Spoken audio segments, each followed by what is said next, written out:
LPG మీద జనాల్లో చాలా అనుమానాలున్నాయి. ముఖ్యంగా ప్రాంతీయ భావాలు రెచ్చగొట్టేటటువంటి ప్రాంతీయ పార్టీల అభిమానులు, సానుభూతి పరులు ఎల్‌పీజీ, నేచురల్ గ్యాస్ వంటి వాటి మీద కనీస అవగాహన లేకుండా నోటికొచ్చినట్లుగా రెచ్చగొట్టే పోస్టులు పెడుతున్నారు. అంటే మన కృష్ణా బేసిన్‌లో నేచురల్ గ్యాస్ చచ్చేంత ఉంది.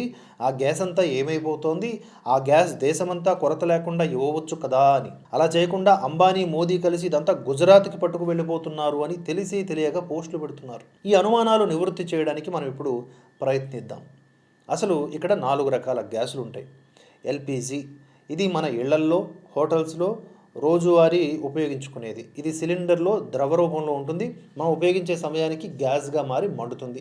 ఇది ఎక్కువగా కూడా రిఫైన్ చేసే సమయంలో బై ప్రొడక్ట్‌గా తయారవుతుంది.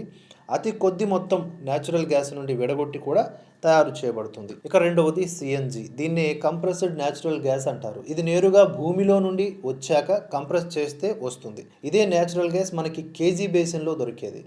ఇది నేరుగా ఎల్‌పీజీ లాగా సిలిండర్లలో నింపి వంటకు ఉపయోగించుకోలేం. ఎందుకంటే మనకి 14.2 కిలోల ఎల్‌పీజీ గ్యాస్ ఇచ్చే మొత్తం మంట సీఎన్‌జీ సిలిండర్ ద్వారా పొందాలి అంటే ఎల్‌పీజీ సిలిండర్ కంటే 3-4 రెట్ల బరువు మరియు 3-4 రెట్ల సైజు కూడా పెరుగుతుంది. అందుకే వీటిని గొట్టాల ద్వారా ఎరువుల పరిశ్రమ, విద్యుత్ ఉత్పత్తి కేంద్రాల వంటి వాటికి సరఫరా చేస్తారు. అలాగే చిన్న సిలిండర్ల ద్వారా వాహనాల్లో ఉపయోగిస్తారు. వీటి బరువు కారణం వల్ల ఈ సిలిండర్లు వాహనాల్లో శాశ్వతంగా ఫిట్ చేసి ఉంచి గ్యాస్ నేరుగా నింపుతూ ఉంటారన్నమాట. ఇక మూడవది పిఎన్జి అంటే పైప్డ్ న్యాచురల్ గ్యాస్. సో ఇది న్యాచురల్ గ్యాసే ఇళ్లకు, హోటల్స్కి నేరుగా భూమి క్రింద గొట్టాలు వేసి సప్లై చేస్తారు.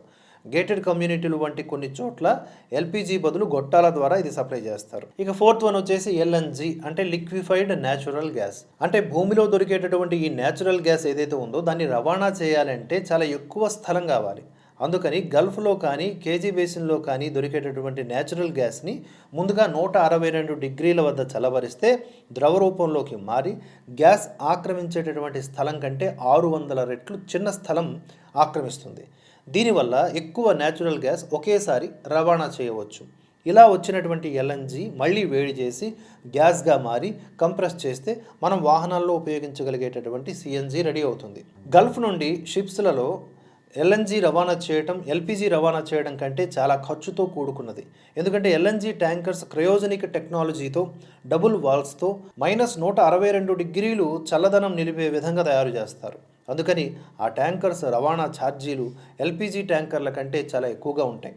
మన దేశంలో భూమిలో న్యాచురల్ గ్యాస్ నిల్వలు తక్కువగా ఉండటం వల్ల సుమారుగా 50-60% దిగుమతుల మీదనే ఆధారపడాల్సి వస్తోంది. అలాగే మన దేశం ఉపయోగిస్తున్న ఎల్‌పీజీలో 60% క్రూడ్ రిఫైన్ చేయడం ద్వారా వస్తుంది కాబట్టి క్రూడ్ ధర పెరిగితే ఎల్‌పీజీ ధర కూడా పెరుగుతుంది.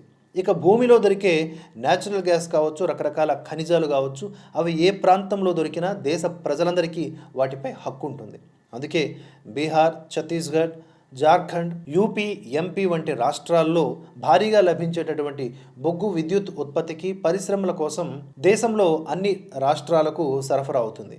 అలాగే మన కేజీ బేసిన్లో న్యాచురల్ గ్యాస్ దొరికినట్లుగానే మహారాష్ట్ర, గుజరాత్ తీరంలో మరియు అస్సాంలో కూడా దొరికింది. ఈ అన్ని చోట్ల నుండి దేశం మొత్తానికి ఈ న్యాచురల్ గ్యాస్ సిఎన్జిగా సరఫరా అవుతోంది. మన దేశ సిఎన్జి అవసరాల్లో కేజీ బేసిన్లో న్యాచురల్ గ్యాస్ దొరికేది కేవలం 20% లోపే ఉంటుంది. అందుకని తెలిసి తెలియని విషయాల మీద పోస్టులు పెట్టి ప్రజల్ని అయోమయానికి గురి చేయకుండా ఉండాలి.